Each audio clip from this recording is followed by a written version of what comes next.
To be a great lawyer, you must know the ins and outs of the rules governing practice and procedure. You will be expected to draft and file your legal documents in a manner that conforms to local and federal court rules. No matter what area of law you're studying or practicing, or whether your focus is transactional or litigation, the rules of civil procedure will always apply. So even if you aren't in a Civ Pro class right now, learning Civ Pro now will help you be a better lawyer in the future. This is Samantha Israel, and today we will go over how to locate and navigate go-to resources for Civ Pro, how to use Courtlink to research cases filed in your court to prepare your case, and finally, how to find sample briefs, pleadings, and motions to help you with your legal writing. By the end of this video, you will definitely be a Civ Pro. You have access to the widely relied upon Wagstaffe Practice Guide on Federal Civil Procedure, which can only be found on Lexis Advance. When you're preparing a motion, writing a brief, or arguing a case, you want to use the treatise that judges use. Wagstaffe's Practice Guide is a great read and a great watch. Every section of this treatise has engaging videos to help you understand the law. Let's log on to Lexis Advance and pull up the Wagstaffe Practice Guide on Federal Civil Procedure. In the search box, begin typing Federal Civil Procedure. The Wagstaffe Guide appears in the word wheel as a source. Click on the title. This is the table of contents with the different chapters and sections displayed.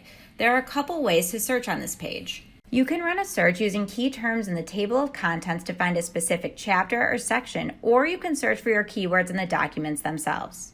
For example, let's run a search for Erie Doctrine, then select the radio button for table of contents only. Here we can see that Chapter 3, Section 11 is on Understanding the Erie Doctrine. Let's open this up.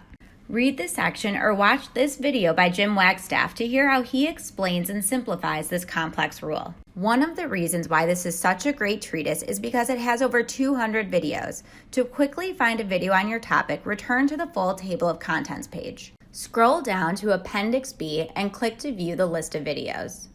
These videos cover a variety of topics on federal civil procedure, including how to determine proper venue, preparing the complaint, and motion practice and presenting oral arguments. For quick access to these videos in the future, save this appendix to a folder, download it to your computer, or by bookmarking this page in your browser. Get the link by clicking Actions linked to this page at the top of the document. In addition to researching the law, researching your court and client are important skills for an attorney. Courtlink on Lexis Advance gives you access to the industry's largest collection of documents, 189 million dockets, 36.5 million documents with over 100,000 added each week. That's more than any other research platform. To get to Courtlink, use the product switcher tool in the upper left-hand corner. Let's say you've just been assigned to work on a new case that's filed in the Northern District of Illinois. Your firm represents Power Construction on a breach of contract case. Your supervising attorney asked you to research the client and see what their litigation history is like, especially if they've previously been a party to a breach of contract case before. You're also asked to draft a motion to dismiss the count of breach of implied warranty of merchantability. On the Courtlink homepage, you can search court dockets or documents using natural language or terms and connectors for keywords, litigants, and dockets themselves. First, select the source using the drop-down menu.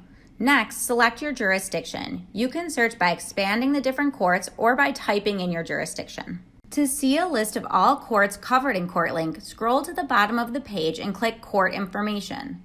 Select your jurisdiction and see what courts are covered, how far back the coverage goes, and how often the court information is updated. Let's start researching for our first assignment. Select dockets as the source, type Illinois Northern in the court section, and then select Illinois District Court for the Northern District of Illinois. Below that, in the litigant field, enter in Power Construction in quotation marks.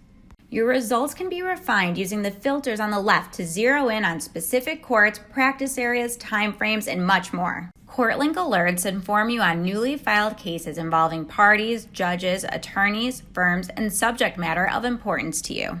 Set an alert using the bell icon at the top of your docket or document.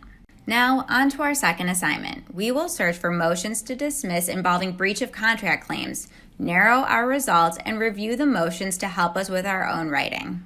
Back on the Courtlink homepage, select the court document source, enter in our jurisdiction, and in the search box, type in breach of contract.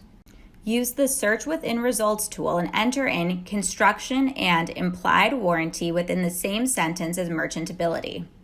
In the category filter, select motions, and then going back to the search within results tool, type in motion within the same sentence as dismiss. You have 18 motions that deal with the same legal issues you've been asked to research. Use these to help format, structure, and argue your motion. You now know how to access Wagstaffe on Federal Civil Procedure to gain expert guidance on a variety of Civ Pro topics and where to find the Wagstaffe videos when you can't take any more reading. Additionally, you know how to use Courtlink to search court dockets and documents to find additional information on clients or locate a sample motion to help you with your legal writing. Now, use these research skills to complete the Legal Research Challenge quiz.